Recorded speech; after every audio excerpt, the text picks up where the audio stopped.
dar continuidade ao conteúdo da aula passada, que foi sobre tabela periódica. E eu estou aqui hoje para explicar melhor como se dá a organização da estrutura da tabela, certo? Essa organização também tem lá no livro de vocês, de uma forma mais detalhada. Então, leiam também lá com atenção, vejam com atenção, tá certo?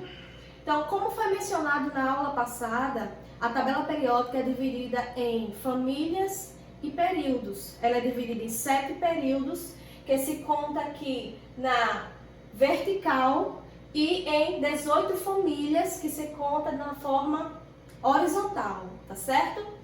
E essas famílias, elas são subdivididas em 2 grupos. Também eu falei na aula passada, que é chamado de grupo A e grupo B.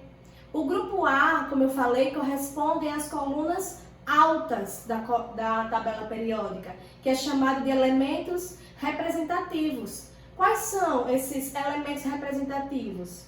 Temos aqui, ó, família do grupo A, 1A, 2A.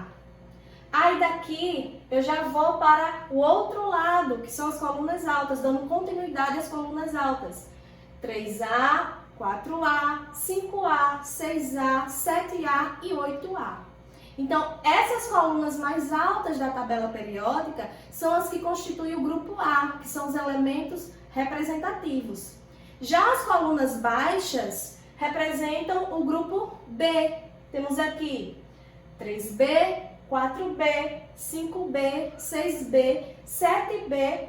Só que tem um porém aqui. Temos 3 colunas aqui, ó, que fazem parte da família 8B. Então, 3 aqui colunas constituem uma família só, que é a família 8B. E dando continuidade, 1B e 2B, tá certo? Por que se finaliza aqui no 8? Porque essa família aqui só vai até o 8, tá certo? Tanto as famílias da coluna alta como a coluna baixa só vai até o 8. Então aqui, como a gente tinha iniciado do 3, aqui restou, nas últimas 2 colunas, foi 1B e 2B. Então, esses são os grupos que constituem as famílias da tabela periódica. O grupo A, colunas altas, grupo B, colunas baixas. Temos aqui também as últimas 2 colunas, né, que ficam de forma isolada, fora, né, da junção da tabela periódica, que é chamada de metais de transição interno, que são os lantanídeos, essa coluna, e os actinídeos, essa outra coluna. E eu simbolizei aqui também para vocês identificarem melhor os grupos que constituem a tabela periódica. Como eu falei na aula passada, existem 4 grupos, que é o hidrogênio, os metais, os ametais e os gases nobres. Eu simbolizei aqui de cores diferentes para vocês compreenderem melhor. O verde aqui, ó, está simbolizando o quê? O hidrogênio.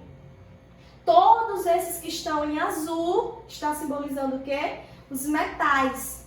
Aquela parte ali que está em vermelho está simbolizando os ametais. E a última coluna ali, que está em preto, está simbolizando aqui os gases nobres. Como exemplo aqui, eu não preenchi a tabela toda com todos os elementos, eu coloquei só os da primeira aqui, ó, para vocês terem uma noção de como é que se dá essa organização.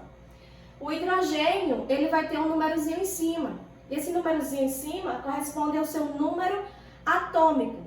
Tanto o hidrogênio como todos os elementos vão ter esse número, que corresponde cada um ao seu número atômico.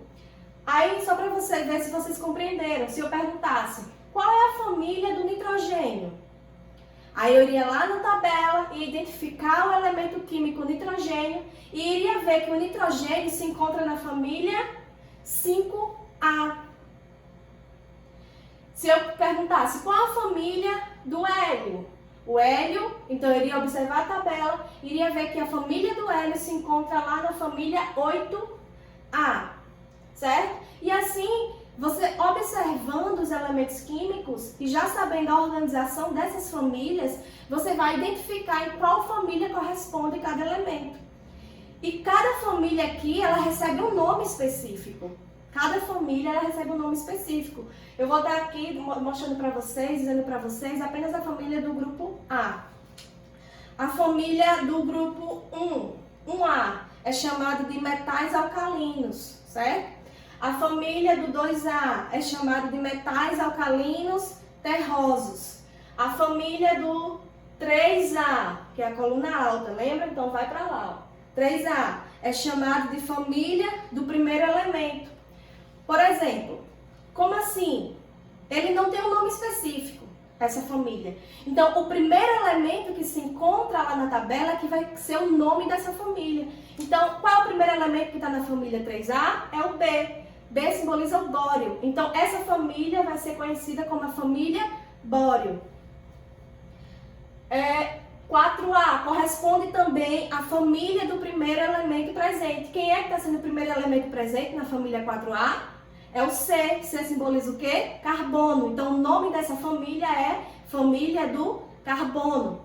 5A, também a mesma coisa. Vai ser simbolizada pelo primeiro elemento presente. Quem está sendo o primeiro elemento presente no 5A? Nitrogênio. Então, nitrogênio. Então, a família 5A vai ser conhecida como família do nitrogênio. A família 6A é conhecida como calogênios, a família 7A é conhecida como halogênios e a família 8A é conhecida como família dos gases nobres. Ok, pessoal? Então, essa aqui foi a aula de hoje. Na próxima aula eu vou estar explicando para vocês sobre as camadas de valência, que também inclui nesse conteúdo de tabela periódica. Tchau, tchau!